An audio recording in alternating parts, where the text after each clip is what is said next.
Hey guys, subukan natin kantahin yung Love Hurts ng acoustic na walang mic. Kasi dun sa cover natin may mga nagsasabing tawag dito. Lip sync ba daw? Check. Tutunayan natin ngayon, pero hindi ko ma-assure na kaya natin. Napakita lang natin na tayo yung kumakanta doon na hindi siya lip sync. Okay guys, subukan ko kasi masakit talaga sa lalamunan pag mga nasa rap songs. Some fool thing of happiness, blissfulness, togetherness.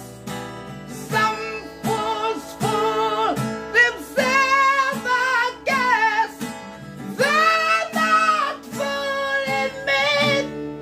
I know it isn't true. I know it isn't true. Love is just a lie made to make you blue. Love hurts. Ooh, love hurts. Ooh, love hurts. So yun guys, narinig nyo po na malayo yung boses natin kay Nazareth. Anyway guys, sa akin naman wala namang problema sa comment na yun. Actually, nagagandahan ako sa comment na mga ganun. Yung sinasabing lip sync kasi, ang ibig sabihin nun talaga, dikit mo talaga yung boses ng original na kumanta.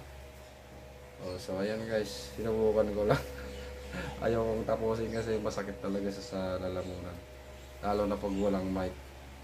Thank you so much guys for watching. This is Mark Madriago Fox. God bless.